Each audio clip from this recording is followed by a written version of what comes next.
Hello, welcome to the Oprah Winfrey Show, and today we have two special guests, and their names are Susan Calvin and Stephen Barley. Okay, so... Oh my gosh, I can't believe I'm here. Oh my gosh. It's Oprah. I like to see you. Oh my gosh. Wow, oh my god. Please sit down, come on. Oh my god. Wow. It's amazing to see you. Wow, I just. It's lovely to meet a robot psychologist and a humanoid. So let's get started with the questions. So, alright, so technology has advanced. So do you think that we redefine what it means to be a human?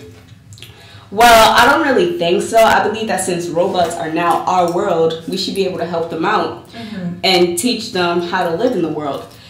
Teach them to be quote unquote human. If they don't believe, if they don't know. She isn't wrong. You guys teach us the human ways, and then we'll help with technology and basically, yeah, technology around the world. Systems would you put in place to protect humans from machines? How would you enforce these rules? Everyone believes that robots will eventually take over, but they only gather this information from fictional TV shows or movies and books.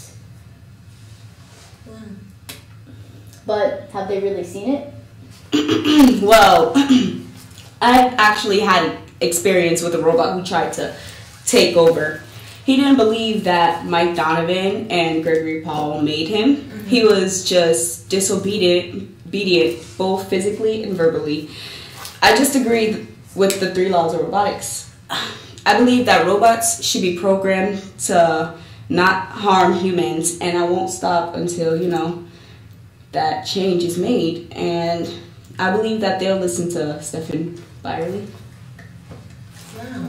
So let's talk about your experience with Robbie. Like, who's Robbie? Well, Robbie, he was the first robot ever made. I didn't actually had experience with him, but I remember being at a museum and there was an exhibit with a robot exhibit, and there was this little girl and she kept talking to the robot about Robbie until the robot exploded. I didn't know who a Robbie was, but all I know was that there was never any problems with him. He followed all 3 of the rules. He was perfect. What did you think? I didn't think anything, really. I didn't have a right to think anything about him. He imitated humans pretty well, and it wasn't like he was doing anything wrong. He was pretty much helping us out, being our district attorney. So when did this happen? So how did you guys finally figure out that he was a robot? Well, Francis Quinn said that he didn't see Barley eat or drink. So we had a test plan. I gave Francis an apple to give to Barley, and Barley took a bite, but we still had no proof that he was human nor a robot, because he could have easily been a positronic robot.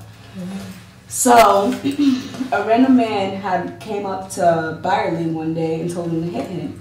So Barley didn't want to, but he just did it, and the man was shocked. And when I pulled him to the side, I told him that there was only one way a robot can hit a human without breaking the first law. So when did this all happen? When the human to be struck is merely another robot.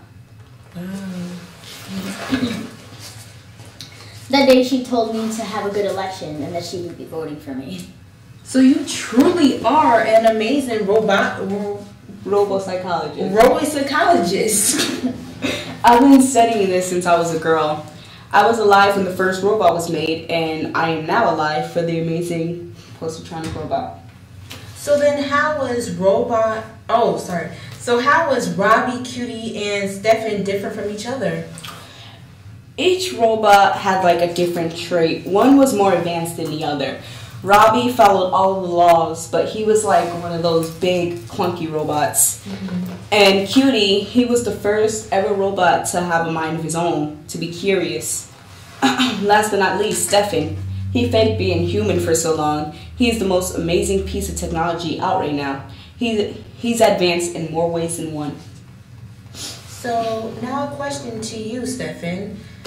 how did you become Stephen Byerly?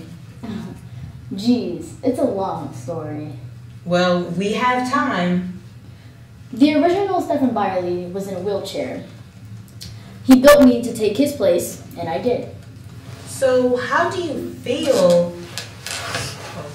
So how do you feel that you are? Wait, hold on. Oh, so how do you feel that you were built to take another life? I feel nothing.